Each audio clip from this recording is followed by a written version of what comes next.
जी, तो अल्लाह के फ़ज़ल, करम और शुक्र के साथ आज का वीलॉग करते हैं शुरू। आज का वीलॉग हम बना रहे हैं वर्क परमिट के ऊपर, वो भी क्रोएशिया के। कि आप अपने अगर मुल्क में किसी एजेंसी के थ्रू वर्क परमिट मंगाते हैं तो वर्क परमिट एक्चुअल कितने मराइल से गुजर के आप तक पहुंचता है। ऑफर लेटर क्या होता है और उसके बाद जो एम्प्लॉय आपको एक पेपर भेजता है जिसे वो वर्क परमिट कहता है, वो आप तक जब पहुंच जाता है तो हम उसको कैसे वेरीफाई करेंगे। क्योंकि मेरे पास बहुत ज़्यादा क्वेश्चन आ रहे थे, लोग मुझसे पूछते थे ये जो वर्क परमिट है ये कैसे वेरीफाई किया जाता है।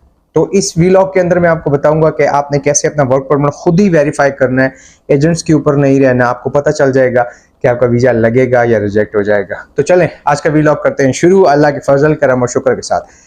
तो आज का जो टॉपिक है वो बहुत इंटरेस्टिंग होने वाला है कि जो वीलॉग जो वर्क परमिट हम तक पहुंचता है, हमें कैसे पता चलेगा ये वर्क परमिट जो है ये कितने मराइल से गुजर के हम तक आया, और ये जो वर्क परमिट मेरे हाथ में जो पेपर पकड़ा हुआ है ये ओरिजिनल भी है या फेक है।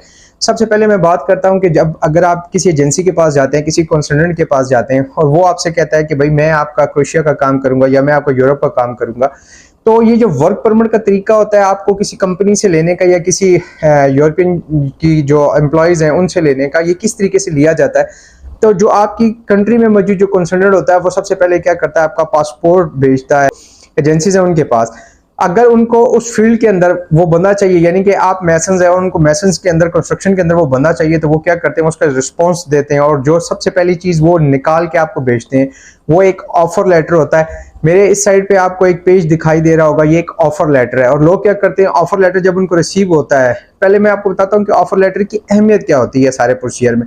जब ऑफर लेटर आपके पास आता है तो कंपनी का जो ऑफर लेटर होता है उसमें ये लिखा जाता है कि इसको कितने आवर्स हम देंगे, इसकी टर्म एंड कंडीशंस क्या होंगी, और ये अगर एग्री कर रहा है तो इसके नीचे ऑन द बिहाफ ऑफ इस बंदे के ये नीचे उसको क्या करता है, सिग्नेचर। तो ये जो ऑफर लेटर उस तक पहुंचता है ये क्या अहमियत रखता है। ये जो ऑफर लेटर होता है इसके अंदर सिर्फ और सिर्फ चंद चीजें जो है मेंशन की जाती हैं कि ये कौन सी कंपनी है, ये किस कैटेगरी में जॉब अप्लाई करने के लिए जा रहा है, इसकी टर्म एंड कंडीशन क्या है, इसको क्या चीज़ें दी जाएंगी, इसमें इसकी मेडिकल मौजूद है या नहीं, अगर काम करते हैं खुदा न खास्ता से कोई प्रॉब्लम आती है तो इसकी इंश्योरेंस जो कवरिंग है वो कितनी होगी। ऑफर लेटर का काम ये होता है जो आपने सिग्नेचर करके दोबारा अपने कंसल्टेंट को देना होता है और कंसल्टेंट दोबारा उसी एम्प्लॉय के साथ कॉन्टैक्ट करता है या उस एजेंसी के साथ कॉन्टैक्ट करता है क्रोएशिया में या यूरोप में जिधर से उसने वो ऑफर लेटर लिया हुआ होता है। अब आगे प्रोसीजर क्या होता है, जब आप ऑफर लेटर उसको साइन करके देते हैं तो सबसे इंपॉर्टेंट डॉक्यूमेंट होता है आपका पीसीसी, जिसे आप कहते हैं पुलिस कैरेक्टर सर्टिफिकेट। जब आप वो डॉक्यूमेंट्स लेकर अटेस्टेड करवाते हैं, अटेस्टेड करवाने के बाद आप उस कंसल्टेंट को देते हैं और कंसल्टेंट अपनी फाइल के साथ एक पासपोर्ट, एक पिक्चर और एक पीसीसी को भेज देता है।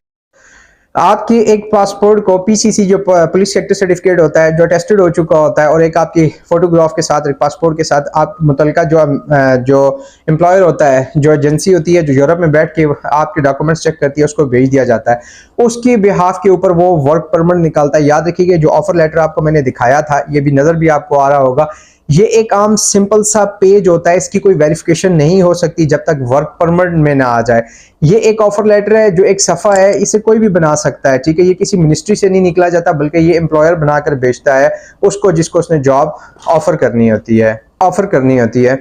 उसके बाद होता क्या है कि एक 2 महीने के टाइम के बाद, 45 डेज के बाद, मैक्सिमम 2 मंथ्स के बाद एक वर्क परमिट निकलता है। ये इस तरीके का होगा जिस तरीके का आपको मेरे अभी ये स्क्रीन के ऊपर दिखाई दे रहा होगा।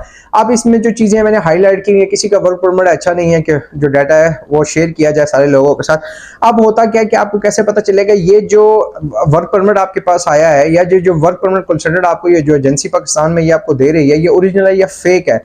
सबसे पहले यहाँ पर देखें, इसकी इस लाइन के अंदर जिसको मैंने हाईलाइट किया हुआ है इसमें एक पुलिस का एड्रेस मौजूद है। पुलिस का एड्रेस जैसे ही आप जाकर अपने गूगल्स के ऊपर डालेंगे तो कुछ इस तरीके से एक पेज आपको एक पिक्चर और दिखाई दे रही होगी, वो खुल जाएगा, ठीक है। ये बताएगा ये मुतल्लिका पुलिस कहाँ की है, ज़ाग्रेब की है, कौन सी सिटी की पुलिस है।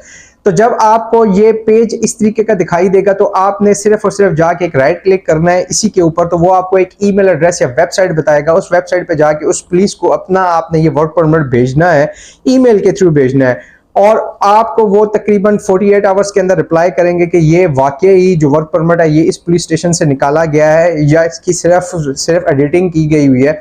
अगर तो ये इस पुलिस स्टेशन से निकाला गया तो वो आपको बताएंगे ये 100% ओरिजिनल है और ये बिल्कुल फेक नहीं है। तो आप इसकी बिना पर क्या करेंगे, अपने सारे डॉक्यूमेंट्स जो कंसल्टेंट आपको बना कर देगा आप उसको लेकर और क्रोएशिया की एम्बेसी में आप इसको सबमिट करेंगे। ये तरीका है कि आप अपने जो वर्क परमिट को चेक कर सकते हैं कि ये फेक है या ये ओरिजिनल है। और ये सारी जो मैंने आपको बताया स्टेप बाय स्टेप, सबसे पहले आपका ऑफर लेटर निकलेगा, ऑफर लेटर जब आप साइन करके देंगे तो उसके बाद आपका वर्क परमिट आएगा। और वर्क परमिट को मैंने आपको बता भी दिया कि आप ऑनलाइन किस तरीके से चेक कर सकते हैं। तो ये सिर्फ और सिर्फ मैंने आप लोगों के लिए व्लॉग बनाया था, क्योंकि लाखों रुपए आप देखिए कंसल्टेंट एजेंसियों से वर्क परमिट लेते हैं और एंड ऑफ द डे अगर वो भी वर्क परमिट हमें वेरीफाई खुद करने ना आए तो उसका कोई फायदा नहीं है। तो अगर आपको इन्फॉर्मेटिव लगा है तो प्लीज़ इसको लाइक करें, शेयर करें और मेरे चैनल को सब्सक्राइब कर दें। Thank you so much.